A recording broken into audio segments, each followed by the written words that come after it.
Assalamualaikum warahmatullahi wabarakatuh. Abu Nawas umumnya sering dikenal sebagai sosok lucu dengan lawakan-lawakannya. Padahal ia sebenarnya merupakan penyair dan sufi yang sangat cerdas. Dan ini adalah contoh bait syair yang dikenal luas sebagai buah karangan Abu Nawas. Ilahi lastulil firdausi ahla wala aqwa ala naril jahimi fahabli taubata waghfir zunubi fa innaka ghafir dzambil azimi. Tuhanku, tidaklah pantas hamba menjadi penghuni surga, namun hamba juga tidak kuat menahan panas api neraka. Maka beri hamba taubat dan ampunilah hamba atas dosa-dosa hamba, karena sesungguhnya engkau maha pengampun lagi maha agung. Sudah lama kaum muslimin di Indonesia akrab dengan syair Abu Nawas tersebut. Beberapa saat menjelang salat maghrib ataupun subuh, jamaah di masjid-masjid ataupun musala biasanya menyanyikan syair tersebut dengan syahdu. Bagi bangsa Indonesia, nama Abu Nawas atau Abu Nuwas dikenal terutama karena kelihayan dan kecerdikannya melontarkan kritik-kritik tetapi dibungkus dengan humor. Sesungguhnya ia sendiri adalah seorang sufi, intelektual sekaligus seorang penyair yang hidup di zaman Khalifah Harun al-Rashid di Baghdad. Abu Nawas tidak hanya cerdik tetapi juga nyentrik. Sebagai penyair, mula-mula ia suka minum khamar dan mabuk. Belakangan diketahui dalam perjalanan spiritualnya mencari hakikat Allah, kehidupan rohaninya memang cukup berliku, sangat mengharukan. Setelah menemukan Allah, inspirasi puisinya bukan lagi tentang kamar, melainkan nilai-nilai ketuhanan. Ia tampil sebagai penyair sufi yang tiada banding. Nama aslinya Abu Ali Al-Hasan Ibnu Hani bin Abdil Awal Al-Jalani. Ia lahir di Ahwaz, Persia, Iran pada 145 Hijriah ataupun 747 Masehi. Ayahnya, Marwan bin Muhammad, merupakan anggota legiun militer Khalifah terakhir Bani Umayyah di Damaskus, yaitu Harun al-Rashid. Sementara ibunya bernama Jalban, wanita Persia yang bekerja sebagai pencuci kain wol. Sejak kecil ia sudah yatim. Sang ibu kemudian membawanya ke Basrah, Irak. Di kota inilah ia belajar berbagai ilmu pengetahuan. Ia mulai dikenal sebagai penyair muda berbakat bersamaan dengan dimulainya pemerintahan Khalifah Harun al-Rashid dari dinasti Abbasiyah yang berlanjut pada masa pemerintahan Al-Amin dan Al-Ma'mun. Ada beberapa riwayat yang menceritakan sebelum pertobatannya, Abu Nawas adalah seorang pemabuk berat. Syair-syairnya masa itu lebih banyak bercerita tentang minuman, wanita, dan cinta. Tapi meski seorang pemabuk, kepiawaiannya dalam mencipta syair ketika itu nyaris tak tertandingi. Terbukti, walaupun dalam keadaan mabuk, ia tetap mampu menelurkan mutiara-mutiara kata yang indah. Masa mudanya penuh dengan gaya hidup yang kontroversial, sehingga membuat Abu Nawas tampil sebagai tokoh yang unik dalam khasanah sastra Arab Islam.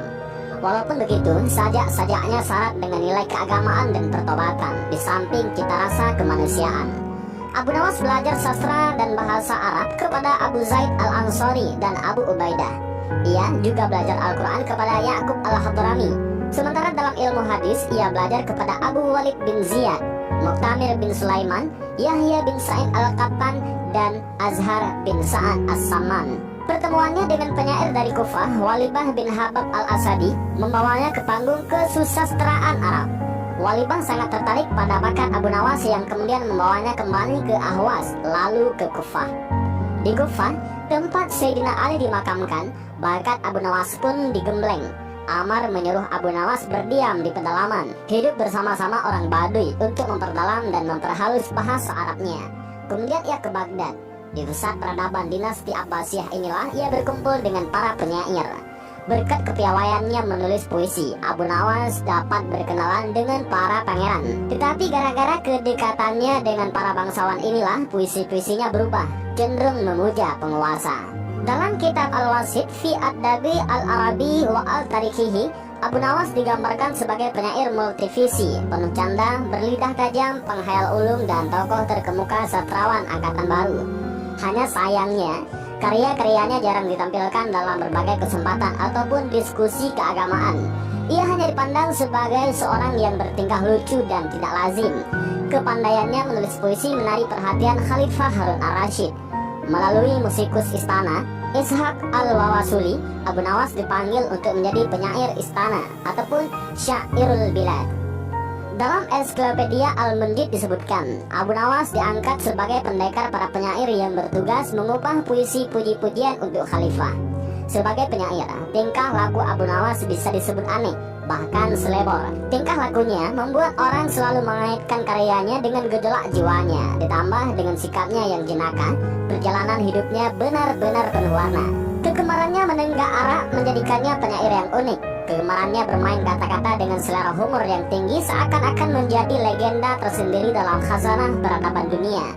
Di lain pihak, Abu Nawas adalah sosok yang jujur. Sikap itu menjadikannya sejajar dengan tokoh-tokoh penting dalam khazanah keilmuan Islam. Zamannya adalah zaman keemasan Imperium Abbasiyah. Pada masa kekhalifahan Harun al-Rashid, peradaban Islam maju pesat. Banyak contoh penting lahir pada zaman ini. Cuma sayangnya, keilmuan ini tidak dibarengi dengan perilaku yang baik dalam masyarakat.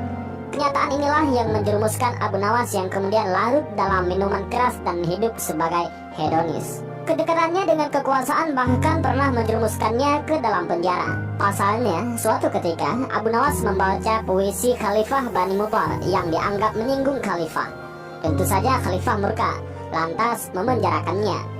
Setelah bebas, ia berpaling dari Khalifah dan mengabdi kepada Perdana Menteri Barmak. Ia pun meninggalkan Baghdad setelah keluarga kerajaan jatuh pada tahun 803 Masehi. Setelah itu, ia pergi ke Mesir dan mengubah puisi untuk gubernur Mesir, Khasib bin Abdul Hamid al-Jami. Tetapi, ia kembali lagi ke Baghdad setelah Harun al-Rashid meninggal dan digantikan oleh Al-Amin. Sejak mendekam di penjara, puisi-puisi Abu Nawas berubah menjadi religius. Jika sebelumnya ia sangat pongah dengan kendi tuaannya, kini ia lebih pasrah kepada kekuasaan Allah. Syair-syairnya tentang taubat bisa dipahami sebagai salah satu ungkapan rasa keagamaannya yang tinggi. Memang, pencapaiannya dalam menulis puisi banyak diilhami kegemarannya melakukan maksiat. Tetapi, justru di jalan gelap itulah Abu Nawas menemukan nilai-nilai ketuhanan. Sajak-sajak taubatnya bisa ditafsirkan sebagai jalan panjang menuju Tuhan. Meski bersama dengan Sultan Harun al-Rashid, Abu Nawas tidak selamanya hidup dalam gemerlapan duniawi.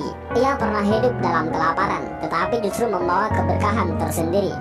Adalah Dr. Muhammad An-Nuwaihi yang mengungkapkan kehidupan gelap penyair ini. Dalam kitabnya, Nafsyah, Abu Nawas disebutkan, Abu Nawas sangat tergantung pada minuman keras. Meski begitu, ia tetap mempunyai harapan dalam setiap kali jiwanya guncang. Mengenai tahun meninggalnya, banyak versi yang saling berbeda.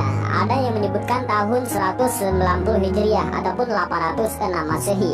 Ada pula yang menyebutkan tahun 195 Hijriah ataupun 810 Masehi atau 196 dan tahun 199 Hijriah ataupun 814 Masehi. Sementara ada juga berpendapat tahun 198 ataupun 813 Masehi.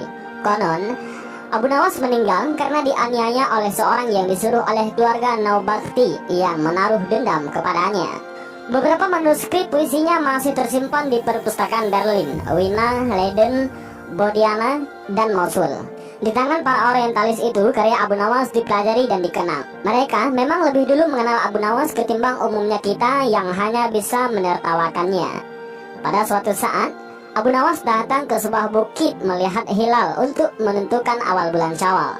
Ia melihat Sulaiman bin Abi Sahi, seorang ulama yang sama sekali tak memperdulikan kehadirannya. Abu Nawas lantas menyeletuk, "Bagaimana Anda bisa melihat bulan, sementara saya yang di dekat Anda saja tidak melihat?" Sulaiman pun marah besar. "Aku melihat kamu berjalan mundur sampai masuk kembali ke dalam rahim Jalban." Seketika itu juga Abu Nawas melontarkan syair-syairnya dan Sulaiman juga membalasnya. Ada cerita tentang lelucon untuk Abu Nawas. Konon, sebelum mati, keluarganya mengkafani dengan kain kafan bekas. Ketika malaikat Mungkar dan Nakir datang ke kuburnya, Abu Nawas menolaknya. "Ya Tuhan, kedua malaikat itu tidak melihat kain kafan saya yang sudah compang-camping dan lapuk ini. Itu artinya saya penghuni kubur yang sudah lama." Kedua malaikat itu pun pergi meninggalkannya. Dan tentu saja, ini hanyalah lelucon yang menggambarkan sosok Abu Nawas yang memang jenaka. Kematian Abu Nawas memang penuh dengan misteri. Ia dimakamkan di Shunizi, di jantung kota Baghdad.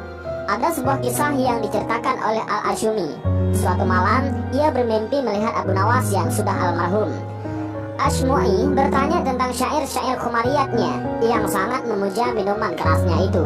Abu Nawas menjawab, aku masih menyisakan suatu syair yang paling indah. Lantas Abu Nawas membacakan syair itu yang dihafal oleh Asmu'i. Penyair Abdullah bin Mu'taz juga meriwayatkan banyak syair gubahan Abu Nawas yang ia hafal melalui mimpi setelah Abu Nawas sudah lama meninggal dunia. Dan inilah sedikit kisah tentang Abu Nawas, mudah-mudahan bermanfaat.